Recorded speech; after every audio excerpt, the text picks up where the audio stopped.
कि हम सब लोग, हम सबके अंदर तो एक चेतना ही काम करती है ना कि हम समाज के लिए कुछ करें। ऐसा थोड़ा ना कि नहीं करती है, करना चाहते भी हैं। अब आपके मन में एक हिस्सा ऐसा होगा जो चाहता होगा यार अपनी जिंदगी ठीक से जी लो, बाकी छोड़ो भाड़ में जाए। ये अभी कम हावी होगा तो भी आज से 5-7 साल बाद ज्यादा हावी हो जाएगा जब आप नौकरी में आएंगे।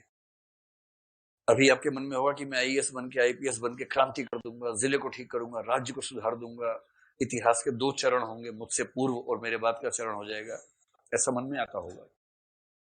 जब आप कलेक्टर बनेंगे तो आपको समझ में आएगा कि आपके कलेक्टर बनने के साथ जितनी शक्ति आपको मिली है उतने ही माई बाप सिर के ऊपर बैठे हुए हैं, और उन माई बापों की पूरी शक्ति इसमें लगेगी कि आप खास परिवर्तन ना कर सके। छोटा मोटा ऑर्नामेंटल चेंज कर लें, ठीक है, कर दिया आपने, एक छोटी स्कीम चला दी, एक ये स्कीम की, एक वो स्कीम की, अखबार में फोटो छपे, इश्तेहार छपे, खूब उद्घाटन, खूब कैंची फीता बीता हुआ, नाम हुआ, आप खुश रहो। वो इस भाव रखते कि हाँ बेटा खेल लो जाओ, जाओ चिंटू खेलो खेलो।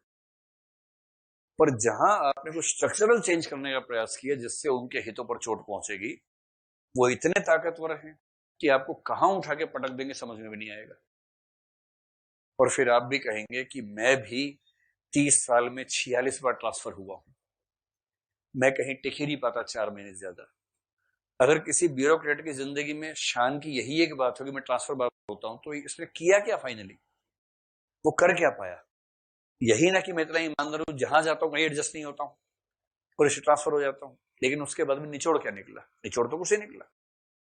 क्या इससे अच्छे वो ब्यूरोक्रेट्स नहीं है जो हल्का फुल्का मैनेज करते हुए कम से कम ठीक ठाक परिवर्तन कर लेते हैं? अब ये बड़ी दुविधा है, जब आप जाएंगे प्रशासन में बड़ी दुविधा है कि आप हर बात पे क्रांति करना चाहते हैं या आप सामान्य बातों पे झगड़ा किए बिना कहीं कहीं क्रांति कर देना चाहते हैं। कौन सी पॉलिसी लेके चलेंगे? ये दोनों किस्म की पॉलिसी चलती हैं। तीसरे वो हैं जिन्हें क्रांति करनी ही नहीं, उनकी क्रांति हो गई है इस बनते ही, इतनी ही करनी थी, अब तो क्रांति का भोग करना है केवल अगले 30 साल तक। तो जब आप कुछ बड़ा करना चाहेंगे दबाव पड़ेंगे बहुत सारे। अब उस दबाव में सक्सेना को याद कर लीजिए, बस सीधा फार्मूला है इस कथन को समझने के लिए। सक्सेना, सक्सेना का मन करता है कि उसकी प्रमोशन हो। ध्यान है आपको सक्सेना ना? उसके मन में भी आता है कि उसके बराबर के लोग प्रमोट हो गए, वो प्रमोट नहीं हो पा रहे। जैसे ही दास साहब ने उसको केस दिया, यानी कि डीआईजी सिन्हा ने ये कहा कि दास साहब ने आपका नाम बताया है, उसके मन में पहला भाव क्या आया कि पहली बार मुख्यमंत्री ने इतना भरोसा किया है, बस इस बार ठीक से काम करूंगा तो प्रमोशन हो जाएगा। यही भाव तो आया। ये कौन सा भाव है? स्वार्थ का भाव है, स्व का भाव है, जो कि स्वाभाविक है, सब में आता है। पर जब वहां गया, सिचुएशन देखी, तो गिल्ट फीलिंग होने लगी, ब्रह्म राक्षस जागने लगा उसके अंदर का।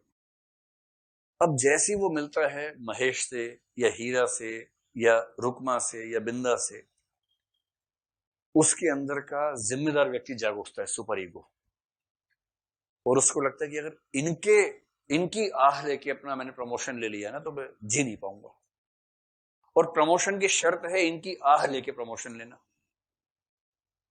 अब दुविधा है, अगर आप इनके साथ चलेंगे तो क्रांति के रास्ते पे चलेंगे, और अपनी प्रमोशन को साधेंगे तो इन मजबूर व्यक्तियों के घर में एक व्यक्ति की हत्या हुई है, उस हत्या की लीपापोती करेंगे तब आपको प्रमोशन मिलेगी। इसकी इच्छा दोनों है, प्रमोशन भी चाहिए और ये सपना भी कि मेरे आईपीएस होने की वजह से किसी की जिंदगी सुधर जाए, मैं ये भी करना चाहता हूं। कैसे करेगा? दिमाग का दही हो जाता है और तय नहीं हो पाता कि नैतिक क्या है अनैतिक क्या है। एचएससी क्लास में मैं शुरुआत में ये सब महसूस करवाने के लिए एक छोटा सा बच्चों वाला एग्जांपल देता हूं, जो आईएएस के इंटरव्यू में खूब पूछते हैं कि एक तरफ प्रेमिका खड़ी है, एक तरफ मम्मी खड़ी है, लड़कियां इसको रिप्लेस कर लें प्रेमी और बाप से। एक तरफ प्रेमी खड़ा है, एक तरफ बाप खड़ा है, बाप नहीं सॉरी पप्पा खड़े हैं, पप्पा, बाप से खराब लगता है, पप्पा खड़े। ठीक, वायदे आपने किए थे, पूरे होशो हवास में किए थे, उस वायदे की वजह से दूसरा व्यक्ति अपने घर में विद्रोह करके आ गया है, अब आपको विद्रोह करना है, और आपको इस समय विद्रोह करते हुए उछल पुछल हो रही है पेट के अंदर बहुत ज्यादा।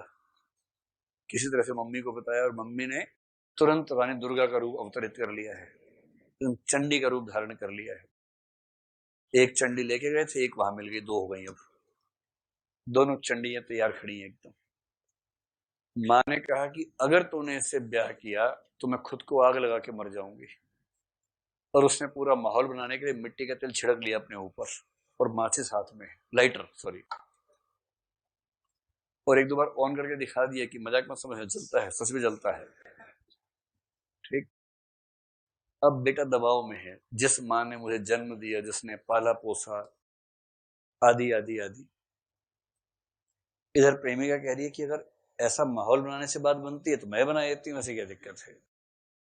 मिट्टी के तेल की बोतल एक और भी रखी हुई थी, उसने वो उठा ली, उससे भी छिड़क लिया, और लाइटर उसके पास भी है, और लाइटर वैसे भी रखती है तो उसके पास लाइटर है।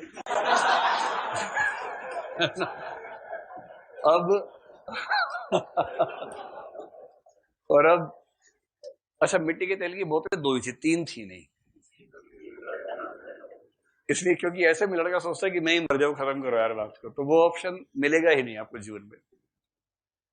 और दोनों ने टाइम लिमिट फिक्स कर दिए 1 मिनट की, कि बेटा 1 मिनट में अगर तूने हाँ नहीं बोला मुझे कि इस चुड़ैल से शादी नहीं करेगा तो मैं आग लगा लूंगी खुद को।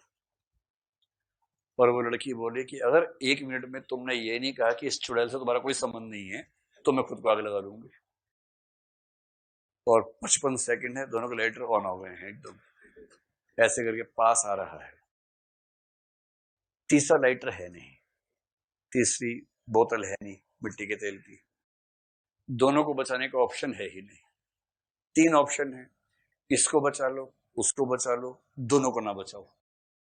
आपने जवाब देने में देरी कि दोनों जल के मर गई, ये हो सकता है। वो चौथा ऑप्शन नहीं है जो आप चाह रही है, वो चौथा भी नहीं, पांचवा भी नहीं, चौथा ये कि मैं समझाऊंगा बुझाऊंगा, वो सब हो गया, बुझाने का, ये समझाने का नहीं है। और बुझाने का भी थोड़ा बहुत ही बचेगा, क्योंकि जितना तेल छिड़का हुआ है ना उसके पास स्कोप ज्यादा रहेगा नहीं। और पांचवा ये कि मैं खुद मर जाऊंगा, वो ऑप्शन है ही नहीं। कुछ ऐसा सामान है ही नहीं कि आप ऐसा कुछ कर सके। आपको तो सिर्फ ये चुनना है कि ये या वो, बस। लड़कियां इसमें रिप्लेस कर लें बीएफ और पापा, गर्लफ्रेंड एंड पापा। मेरे ख्याल लड़कियों को दुविधा कम रहेगी इस मामले में। किसको आप बचाएंगे? पापा, सीधी सी बात है, पापा, कोई दुविधा ही नहीं है।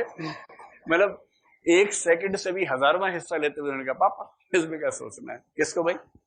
पापा पापा, कोई दुविधा ही नहीं इन लोगों को, देखिए। आचार्य भृगु ने सिद्धांत दिया है कि इसी को बेवफाई कहते हैं। बहुत बढ़िया। और लड़के लोग भाई किसको बचाओगे? ये तो रिएक्शन में जवाब दे रहे हैं। अगर रिएक्शन ना होता तो ये इतने मम्मी मम्मी को ध्यान देने वाले लोग नहीं है, वरना ये बोलते मम्मी आप तो वैसे भी 60 साल की हो गई हो, एवरेज के हिसाब से 8 ही साल बचे आपके पास, ये तो बेचारी 22-23 की ही है, तो मैं कैसे इसका जीवन ले सकता हूं। तो अब ये नैतिक दुविधा है, इसमें आप रेखा गणित के रास्ते से उत्तर निकाल नहीं पाएंगे। इसमें कोई भी ऐसा समाधान नहीं है जो एब्सोल्युटली सही हो, ऑब्जेक्टिवली सही हो। आप दोनों में से जो भी फैसला करेंगे उसके पक्ष में पर्याप्त तर्क है, उसके विपक्ष में भी पर्याप्त तर्क है। इसलिए एथिक्स की दुनिया में सब्जेक्टिविटी रहेगी ही रहेगी, ऑब्जेक्टिविटी आ नहीं सकती, ये उसका सच है।